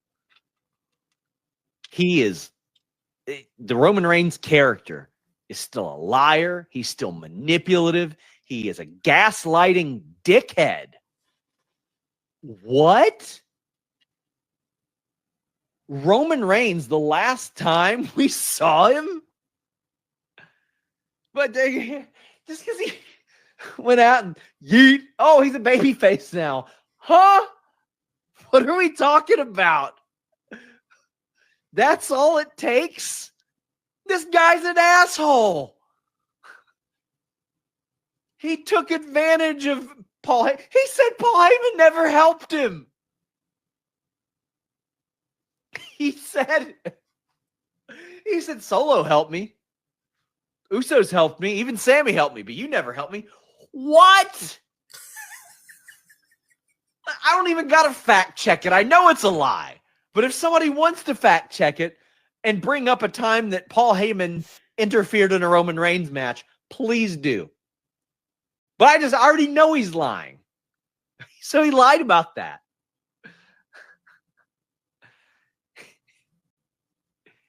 He was calling Paul Heyman family from the jump of the bloodline. The jump. Oh my God. Oh, never mind. He said, he was like, you threw it away. Man, you let this dude get beat up? You attacked this man? You took advantage of? You got super jealous just because he had another friend? Because he had another friend? What? Roman Reigns is a heel. He lost to Cody and then just left. He didn't do anything. He didn't help anybody. He just vanished and came back. And because Solo Sikoa was kind of annoying in the interim, everybody's like, yeet, ones, OTC, he's a babyface. Ha! What are you doing? What are you doing? He is not a babyface. That was hilarious, number one. But number two, yeah, the thing is, too, anybody who says that, because he did yeet after it, Roman has dick tendencies, but you love Roman Reigns. He is a box office draw. Every time he's on Raw, ratings go up. People are invested. They've been chanting OTC for weeks. The pop he got when he came out and saved Jay, the pop that he got this week as soon as Paul Heyman started talking and he immediately interrupted him. This is something that a lot of people want to see. It doesn't matter if he's in the top star or whatever. People want to see Roman Reigns. He's doing the best work of his career, and he could be the best tweener out there. He's generational, man. You really want to do something here. Okay, go ahead. Let's assume that Seth's injury is 100% legit. Yeah. You have Jay turn on Roman. Hey, now. You have Jay take over the stable of Braun and Bronson. I like that. That's interesting. It adds another layer to the Jay character. Okay. All right. Role reversal. Flip the script. And you have some, I don't know how they get there, but somehow you have Jay get the money in the bank. and Jay cashes in. Is you for the fan yet? No. But that's the thing, guys. I mean, you have so many ways you can go with this character, and it's going to be great to see what we see right after SummerSlam, right after that tag. I know they had to make some adjustments with Seth Rollins' injury, but I'm excited to see how they really go about it. Allegedly, I know I'm putting the quotes in there too. Mike is feeling very oozy today. Oozy? So to get Roman versus Braun Breaker and Roman versus Bronson Reed, I'm for it. I know Jay is not in the title picture right now, but to put him back with Roman is going to be sweet. So speaking Just of, don't ask Rikishi about it. oh God, Rikishi's never happy. Like literally, he's never happy. You want to talk about somebody else besides Bill Goldberg? Rikishi Bill Goldberg is never happy with. I mean Rikishberg. Rikishberg. Okay, speaking to someone who's never happy, and we're never happy to really hear about him. And yes, I know, and Dan mentioned this before, so yes, I know he's going through some health stuff, as Jimmy Hart put it. And I wish him well, even though I'm not a fan of. Look at Dan's face. I wish him well, even though what's going on with his trachea and whatnot, and his health. I really do, even though he's a scumbag and the scum of the earth. But Hulk Hogan and Eric Bischoff, we're gonna go here because we're gonna talk about Wrath. Fox Nation, as announced as the exclusive home of Hulk Hogan and Eric Bischoff's Real American Freestyle Wrestling. Oh, God. And here we go. So Fox Nation has signed its second deal in the live sports arena, entering the ring as the exclusive broadcast partner for WWE Hall of Famer Hulk Hogan, Eric Bischoff, and Chad Bronstein's Real American Freestyle Wrestling, announced Fox Nation president Lauren Pedersen, through his new partnership. Fox Nation will broadcast the highly anticipated inaugural matchup event, RAF 01, that will take place on Saturday, August 30th at the Wolstein Center in Cleveland, Ohio. Fox News has also secured the broadcast rights to the second event, which will take place this fall, with the venue to be announced at a later date. And making the announcement, Peterson said, "We're thrilled to partner with the Real American Freestyle team as they build a visionary brand that redefines the future of wrestling, fusing elite athleticism with unmatched entertainment. It's an honor to be part of the new era of the world's oldest and most iconic sport. Real American Freestyle is creating something that's never been done before, and we needed a partner that understood that and could build with us," said Hulk Hogan, commissioner of Real American Freestyle. Fox Nation is synergistic with our brand. They appreciate the importance of bringing the sport to the masses, and they believe in our goal. Fox Nation immediately understood the vision that we had for Real American Freestyle, making them the perfect partner for the historic media rights deal and the first of its kind in the sport, said Real American Freestyle's chief media officer, Eric Bischoff. Having the right broadcast partner is critical to putting on a good show for the fans, and we are thrilled to be working with Fox. Our goal is creating Real American Freestyle was to make historical moves to professionalize the sport of wrestling, said Chad Bronstein, co-founder and CEO of Real American Freestyle. This partnership with Fox Nation will create a platform that athletes deserve and bring freestyle wrestling to our fans at home. Real American Freestyle is redefining wrestling coverage with a bold, modern approach and a mission to professionalize the sport. Led by icons Hulk Hogan, Eric Bischoff, Chad Bronstein, and Izzy Martinez, the brand brings a reimagined style of storytelling that blends fierce competition with top-tier entertainment. This new partnership will bring Fox Nation subscribers an exhilarating experience packed with action and an immersive show atmosphere. Recently, the RAF team welcomed legendary wrestler and Olympian Kurt Angle, former MMA champion and renowned broadcast analyst Chael Sonnen, and MMA World Champion Bubba Jenkins as live commentators to provide expertise analysis during RAF 01. In collaboration with the UFC, USA Wrestling, NIL organization, and the NCAA, RAF creates a groundbreaking platform where athletes from emerging talents to established stars can compete regardless of their status, opening new doors for the next generation of wrestling greats.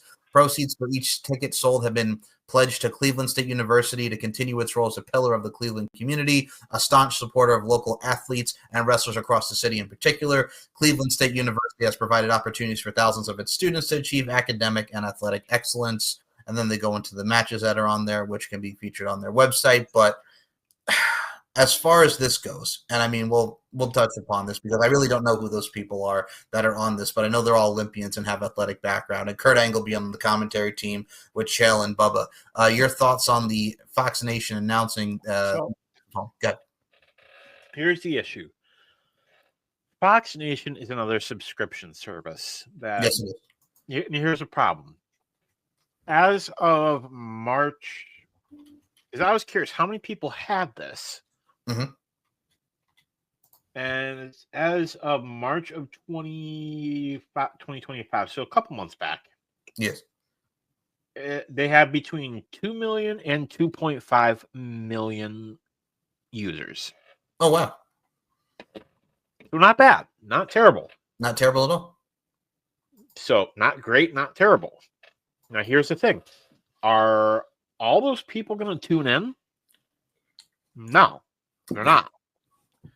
I mean, and how many of us, Mike, Paul, me, how many of us have, subscription fees or subscription or streaming apps that we don't even use? A lot. Just don't cancel? We just don't cancel them. We just leave them. That's right. So it's like, I mean, it's something different. I hope they're successful. I do. Like, I honestly do. I hope this works for them. But for Fox Nation, like you couldn't get Fox Sports 1?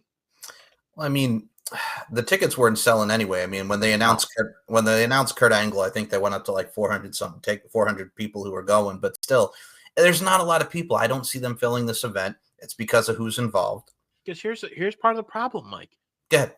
They're not promoting it. No, I mean, all they've been doing is they've been going on some Fox News stuff. I mean, Eric Bischoff went on Fox News, but even on his Ariel Helwani thing, he really didn't talk about it. We'll get to the clip where he talked about TNA, but they're not really promoting it like they should. Why aren't you on ESPN? Why aren't you on, Fox Sports 1? Why aren't you on all these places saying, hey, this is what we're doing. We're doing this show. We're doing that. This is what we want to do. Because ain't nobody want them on their fucking shows. You know what's funny? Nobody is calling Hulk Hogan to invite him on their shows. That's plain and simple. And people already know why. I'm sorry. You are going to go on all these conservative Fox on. He can go on Fox News and promote it all like crazy, because I'm certain a lot of them are the ones who are subscribed to Fox Nation. I am certain that a lot of them are those are the ones that are watching it. So that's where they're gonna go. Hulk Hogan is a name. Not everybody gives a shit about him. Eric Bischoff, yeah, maybe, I don't know, but no. But that's it. That's literally the only name that they have. Yep. And I mean, they're trying with Kurt Angle, but as I'm looking at it, this is the latest report from a week ago. They've only sold 457 tickets. Woo! How big's the venue? The Wolstein Center? I'll tell you right now. So the Wolstein Center, folks, is the Cleveland State University. And let me go to it just to see its capacity. So the capacity, ladies and gentlemen, is so for capacity 15,000 with floor seats, 13,610 permanent seats, and 8,500 for the Cleveland State University game. So up to 15,000 people. So you sold everything on the hard camera side. Pretty much. Hey, maybe you can simulcast AEW Dynamite from there at the same time. Oh, he went there. Okay. Now, the issue with the promotion side, I did go there. I will say this on the promotion side.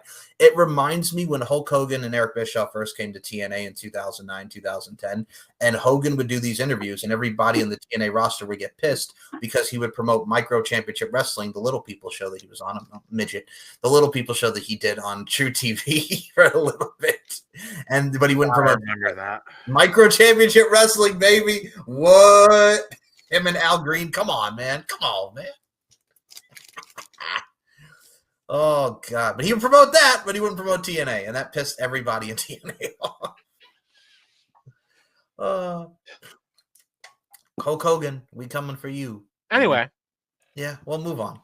So, Eric Bischoff is in the other talking point of this, but we'll get to him somewhere up there. The Iron Sheik is smiling. Fuck the Hulk Hogan. So, Slammiversary was this weekend. Y'all, this show was awesome. The main event we'll get to, but the show was flipping awesome. Yeah. Minus the production side of things with Ash and Ash by Elegance and Heather by Elegance counting down 3-2, and then they go to the iconic stuff. Minus that botch. Minus Mustafa iconic. Minus Mustafa Ali literally landing on his face, and then he gave a report that everything was okay, which thank God, because that was a nasty bump. Tasha Steele's taking a fucking lumbar check that was out of this fucking world. They stacked this show, and it was just people wanted to buy this TNA event, and for 23 years, it did not disappoint. It really didn't. I thoroughly enjoyed myself throughout that entire show. You were sports entertained? I was sports entertained, goddammit. So where do we start here? JC Jane beating Masha Slamovich. I enjoyed the match. I thought having Lei Ming Yi, the Xia former Xia Li and Xia Brookside, come in, the screw job, JC Jane becoming the TNA Knockouts champion and the NXT Women's champion, respectively, holding both gold. And I thought that was fine. It's going to add to, I guess, Masha winning it back. Could be at Heatwave, could be at Bound for Glory, but they're doing a lot of TNA WWE invasions and working collaborations. And then I saw people who were just like, how is this better than AEW? And I said, well, when you have Joe Hendry working WrestleMania against Randy Orton, and you have all of these people working the NXT takeovers, and the fact that it's not about AEW beating TNA like it was, and Tony Khan being selfish, and they're all working together to lead to something big, the big picture, that is why it's bigger. And of course, the main event happened. Mike Santana gets this amazing performance and amazing cheers from the Long Island crowd. And then Trick Williams supposedly gets hurt. And then Mike Santana hits his finish on Joe Hendry. Trick Williams throws him out 1, 2, 3, and he retains. And they should have pulled the trigger. Yes. Are they doing the long game with him? Yes. Is he like the Cody Rhodes of TNA? Yes. Do I think he's going to win it at Bound for Glory? Yes. And we'll get into AJ Styles in a second. But first and foremost, Paul, what were your thoughts on this entire show? What were your thoughts on JC Jane winning and Trick Williams retaining? The entire show was phenomenal. Mm-hmm. Pun intended. The entire show, beginning to end, was outrageous, and it was entertaining as all hell. Far exceeded my expectations. But the thing is that I wasn't really surprised at JC Jane, although I was a little bit. I don't want to say completely surprised, but it was a little bit. The fact that she won, the fact that she's just not exactly what everybody thought that she was. The beatable champion. A champion that was just gonna, roll over, whatever. And I'll get to that part. Sorry, I'm gonna get ahead of myself. The main event. Yeah. The main event. We had stated on our last episode that one of the things that we thought would happen, either one of them would win and one of them would lose. Mm-hmm. It would either be either or we wouldn't get two champions in NXT would be TNA champions. But lo and behold, what happened? We ended up with 2 TNA champions in NXT. Now, I hear a lot. I've read and I've heard a lot of chatter between everybody that was in the IWC. I hear the bitching and complaining. I know. I was there with you, but I wasn't as vocal about it because I had to take a minute and I had to step back. Mm-hmm. We're worried about this whole partnership being one-sided. It's not. Because what it is doing is that it is getting those titles on this TV. Masha Slamovich, actually, it wasn't Masha Slamovich. Sorry.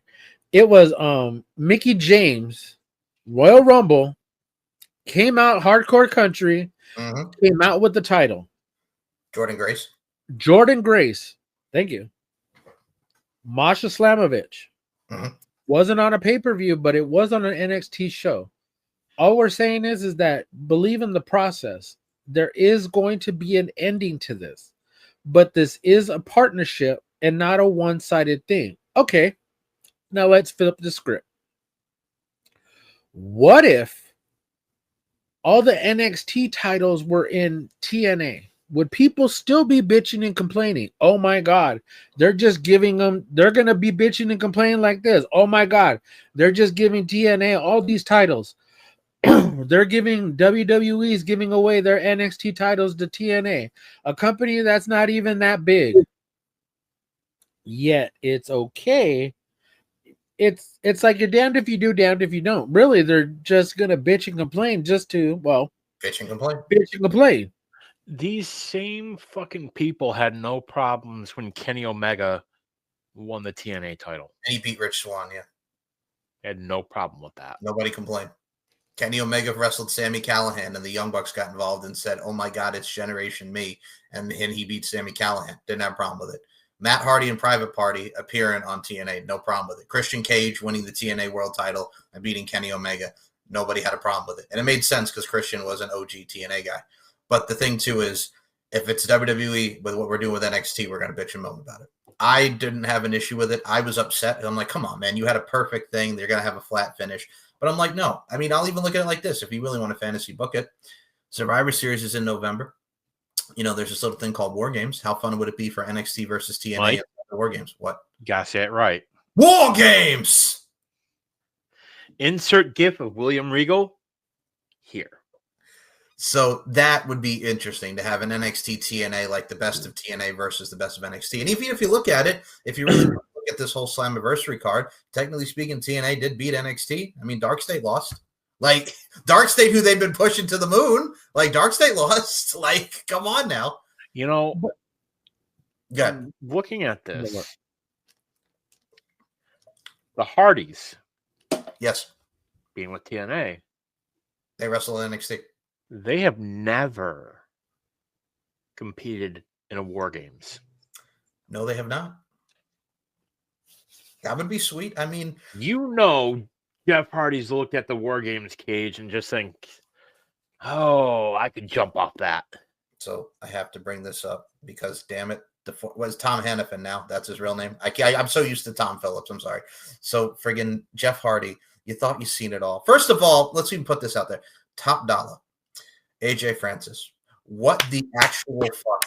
He does the moonsault off the ladder, but number two, motherfucker, you're supposed to go back first. Why are you jumping like that? Your knees, your nutsack went right through that ladder. What are you doing? He got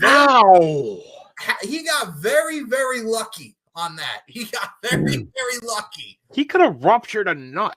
Yes, and I'm like, ruptured a nut. What? He could have busted a nut. Not in the good way. No. And not in the good way. And why are you jumping like that? I saw him get off. I'm like, why are you jumping like that, man? Just go back first into it. What are you doing? What are you doing? Oh. Hey, at least he made it over the ropes this time. This is true. Hey, you know what was funny is that it looked like he was trying to put his foot down onto it, and it completely went straight through the opening, and it was like there was no coming back from that. Nope, like AJ Francis. But he's singing soprano this week. So, so on the plus side, I don't know if you folks both saw it, but we're getting another crossover match in a couple weeks. Okay.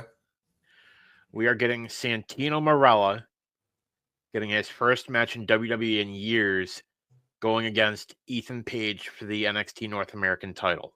Hell yeah. And Ethan Page debuted a new NXT championship, a new NXT North American title. I did with see a that. Canadian strap. Canadian strap. Which just, it's so gaudy, but it works for him. It does. Absolutely. And you know what? The heel Here's that the he is portraying is fucking amazing. This is what he should have had in AEW. But no, we kept him with Scorpio Sky and the American But title. let me say this. Hit me. They will release this on WWE Shop and sell it for like $500. And people will buy it. That they will. I have to add to your point. I I'm people. I'm people, and I would buy it. I have to add up to your point. So we mentioned Jeff Hardy going off the War Games, which now I have that image in my head. Thank you, Daniel Crimmins. You know he wants to do it. But Jeff Hardy, you think you've seen it all. And Tom Hannafin goes, what is this, Batman 1966? The ladder comes down like friggin' he's climbing the ladder like it's out of a fucking helicopter, and they win the tag team titles back. One of the most insane things I've ever seen in a ladder match ever. You think that you've seen it all, but then you don't. And then no, the swanton that he did the first one, and then he did a second one because the damn things didn't break. And then Jeff laughed after the second one, like, oh fuck, I guess it's not gonna break. Okay. It didn't break. Neither one of them, neither one of the swantons, and they were both laying on them. You would think the pressure of 3 men would have broken them.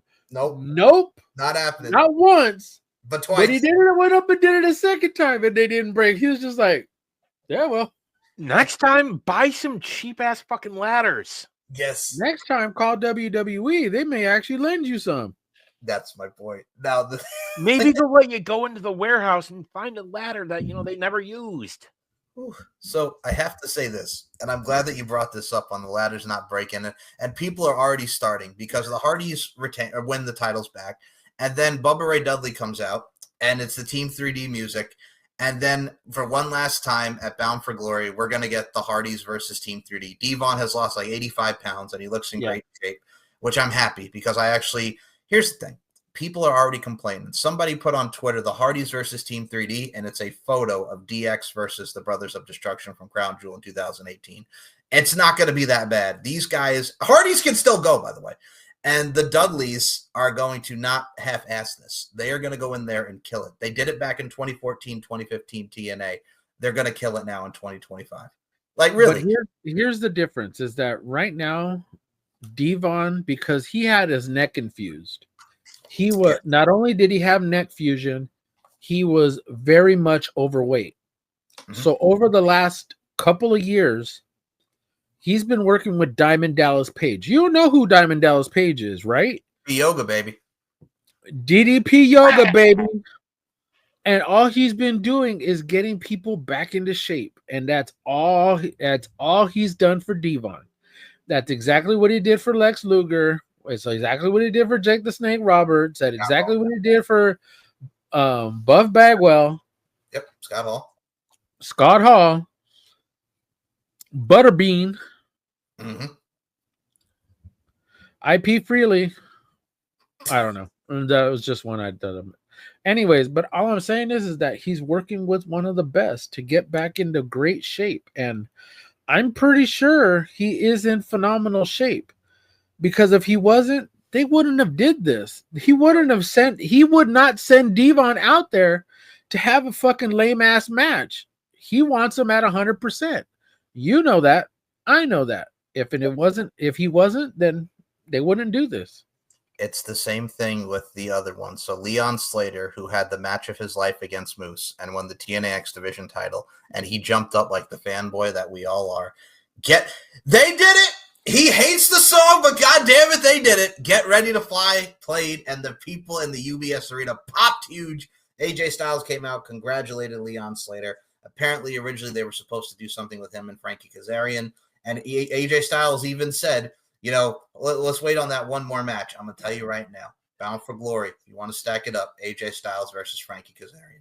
Do it. Do it. I don't know. He just signed that contract. If you're going to give him one last match in TNA, I'd much rather it be a little bit more down the road. Okay. As opposed to Bound for Glory. But if he is going to get another match in TNA, I would love him and Frankie Kazarian. They have history from the X Division, from Fortune. They're good friends. Let's run it back. What I would love to see, you think of storybook endings. Mm-hmm.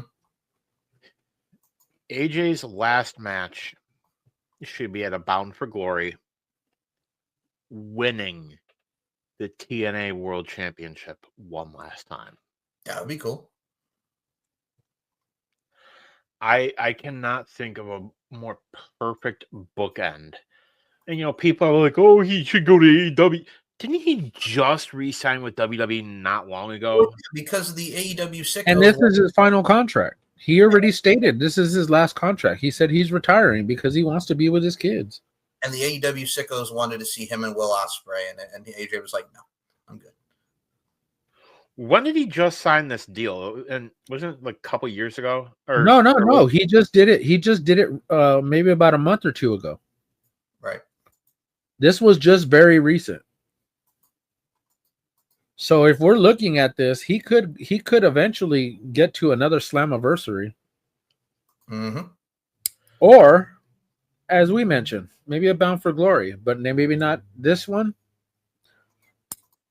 You never know. I mean, I get you. I completely get you. I would love to see one last TNA run for him. I really, really would. Here's what I would love to see. Do 2 last matches in TNA. One against Kazarian and a singles, and maybe a tag match. But who should his tag team partner be? Conscious Creed. Better. The Ric Flair? 6'8", 300-pound monster Abyss. Well, I mean, there was the interview with Joseph Park or with Christopher Park. Yes. We don't know what happened to Joseph Park. We don't know whatever happened to that guy. Mm-hmm. I think he went back to practicing law. Mm-hmm. Park, baby. And he said, "Am I looking to get back in the ring? No." Mm-hmm. But he said, I won't say never. I mean, AJ Styles and Abyss, I'm here for it. Former NWA Tag Team Champions. So I honestly think if WWE were to approach him and say, "Hey, we have this idea, you and AJ going to TNA for one last tag match." And they asked him, they said in an interview, they said, "Hey, do you think you have any more Black Hole Slams left in you?" And he kind of like did that, when you kind of like look up to the side, and he's like, "I might have 1 or 2 left." Well, I'm here for it either way. I think when you think of TNA and what we get to see with its lineage and legacy, you definitely think of the monster Abyss. And he still looks incredible. Oh my God. We saw that interview of him watching himself for the video game. He absolutely does. Now, I will say this, my dear friends. Go ahead. One more match. One more. Speaking of one more, we do have one more topic, and it is TNA related. And I wanted to save this for last because this put a lot of people in a tizzy. Eric Bischoff was on Ariel Helwani, and he talked about TNA and what he said in this. No, it had nothing to do with his thing with Hogan and Bischoff. Eric Bischoff was on Ariel Helwani, and he said he believes that TNA can surpass AEW as the number 2 promotion in professional wrestling within the next year. And here is what Eric Bischoff had to say. And they're making a lot of smart decisions. I remember when Carlos came on, they made an announcement when Carlos came on. And I was like, okay, we'll see what happens. But they're making they're growing incrementally, right? And they're doing it almost quietly. Like they're not out there thumping their chests and talking about taking down the competition and all the, the crazy stuff that, for example, AEW did in the very beginning. They're just quietly going about their business, producing great shows, bringing in great talent, and getting involved with great partnerships, and they're growing their business. And that's the part that excites me, watching a business grow, especially a wrestling business. Got a little bit of an affinity for it. Yes. So it's been fun watching TNA grow. It's been shocking somewhat for me because I felt like they were almost dead a few years ago, right? It just felt like they were going nowhere, that they had no momentum. And now all of a sudden, 7,600 at a big arena last night. The deal with WWE has obviously been beneficial, but it just seems like they have a ton more momentum than maybe 3-4 years ago. They're one deal away from being a major player. Wow. If they get a broadcast partner, if they get the right broadcast situation, because they've got the product, they know what they're doing. There's a good team of people. They just need a bigger platform. And if they get it, watch them take off. Are you surprised by this? Did you think they were dead? I'm surprised by it. Yeah. I wrote them off a long time ago. It felt like they had, there was no sizzle. It was gone. There was no sizzle. There was no steak. There was no plate. There was no nothing. There was no pan. There was no anything. Could they, at some point, pass AEW? They'll never get to WWE. Let's not get crazy. But do you think they could be number 2? Do they have what it takes? By this time next year. You think so? I think so. This time next year, Eric. Really? It depends on the TV deal, though, right? Depends on a TV deal. If the TV deal isn't a big one, isn't a great one, that will be tough. Damn near impossible. Right. But you feel like they could do it this time next year. With the right television partner. They're number 2 this time. And, how do you, what's number 2? By what revenue, by what measure do we define a number 2? But I think in terms of television ratings, popularity, yeah, it could be number 2 in a minute. What are they doing right that you think AEW is not They're doing? just doing the basics. They're doing the basics and producing a show for the mainstream wrestling audience, not for that 10% hardcore sicko right. that everybody thinks is a cool demo, because it's not. That was Eric Bischoff on Ariel Helwani.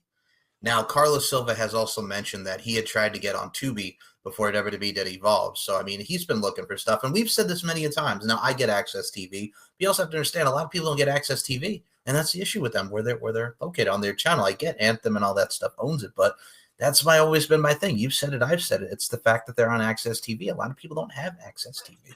So if they get the proper deal, I think they'll be doing very well. I think Eric had a lot of validity to what he said. But yeah, let's just see what happens. I think it's all about the progression, man. Paul, go ahead. I'm sorry, Dan. No, Paul, go ahead. Okay. Well, okay. We could say number 2. Yeah. Can they get it? Yeah. Yes.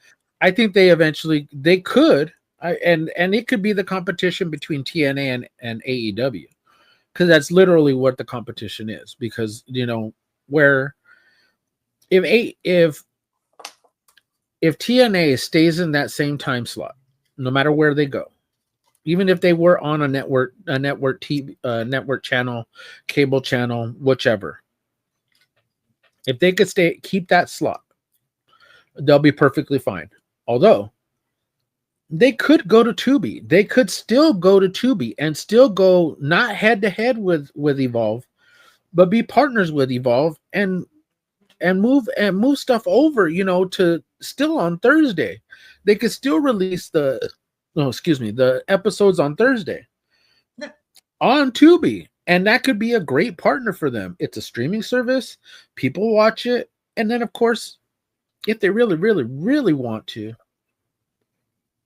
they can do the same thing for that NXT is doing for WWE, or WWE is doing for NXT for TNA, and they can get a night on a Thursday night on the CW.